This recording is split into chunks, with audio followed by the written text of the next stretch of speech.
Okay, this is Rich Vernadeau here from the Rich Vernadeau News Network and the Rich Vernadeau Entertainment Network, and this is the Rich Vernadeau Show. Today we're going to be discussing some hard news. Uh, in the course of my lifetime, I've encountered and had dealings with a lot of different people from a lot of different walks of life, and one such individual was someone who had worked in British intelligence. Now, this person wishes to remain anonymous for obvious reasons, but what I'm going to get into today are details concerning the death of Princess Diana on August 31st, 1997, that fatal car crash in which Princess Diana was killed. Now, this is an exchange, a conversation that went back and forth between me and this British intelligence individual back right after the event had occurred. So I asked him, I said, is it possible that some of the same conspirators present in Dealey Plaza in Dallas, Texas at the JFK assassination had a hand in Princess Diana's death also? His answer is surprising and shocking. He says, yes. However, it doesn't stop there. If you're willing to exchange information by email only, I will be happy to assist.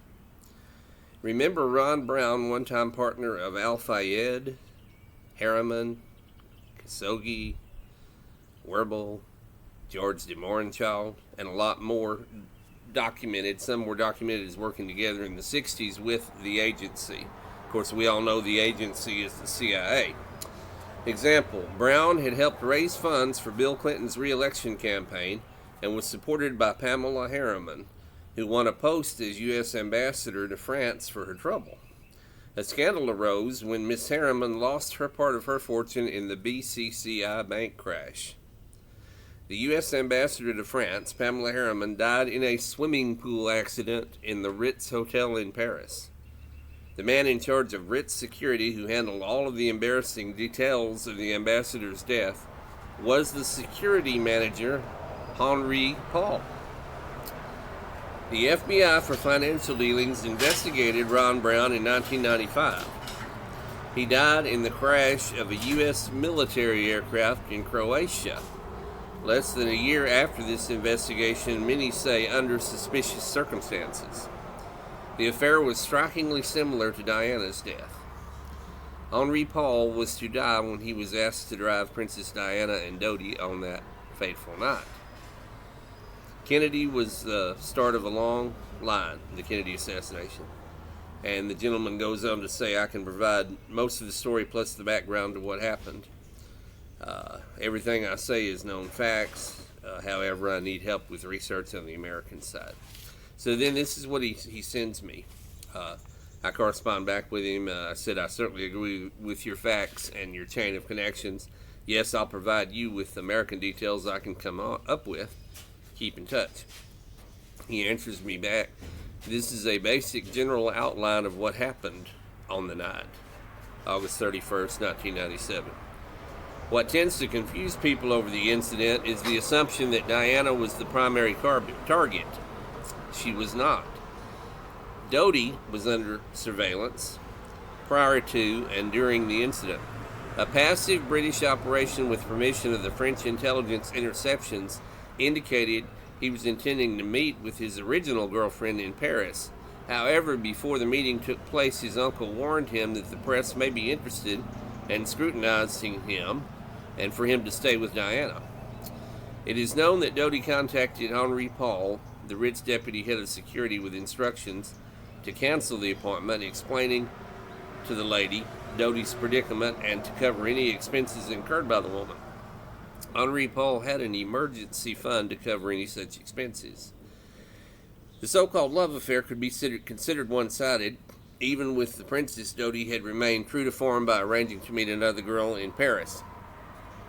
It was decided by the watchers that this was to be used as propaganda. The planned headlines for the next morning should have been Dodi and his so-called ex-girlfriend. Hopefully this would have stopped any intended romance or marriage into the royal circles.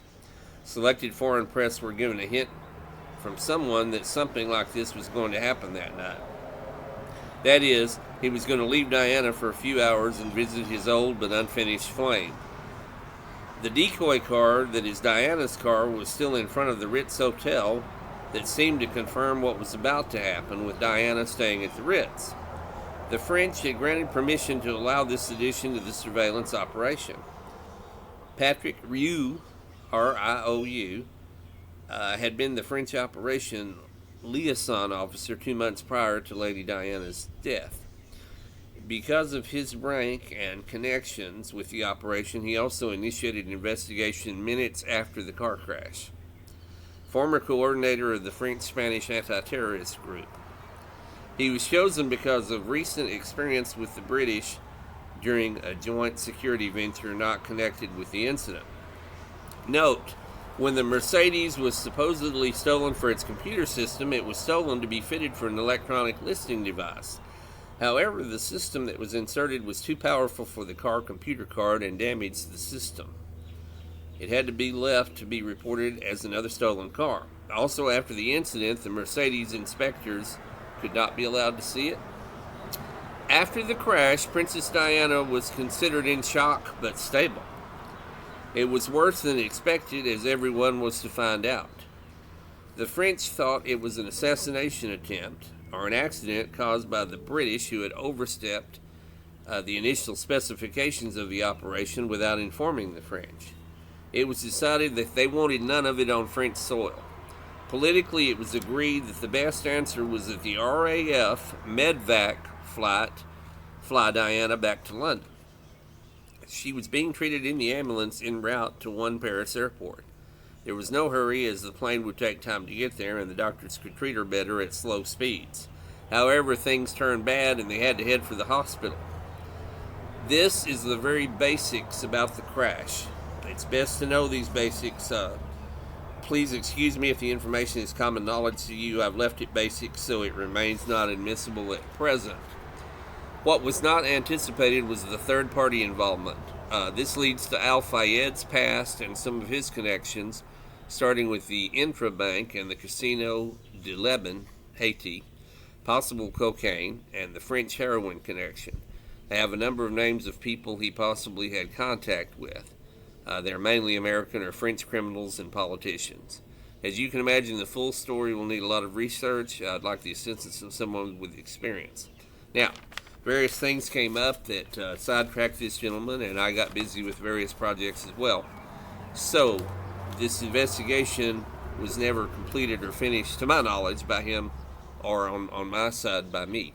But that is the bare bones there, folks. That is the behind-the-scenes machinations that were going on concerning the night that Princess Diana died and the circumstances of Princess Diana's accident. And thank you. This has been Rich Vernadeau with the Rich Vernadeau News Network. Thank you very much.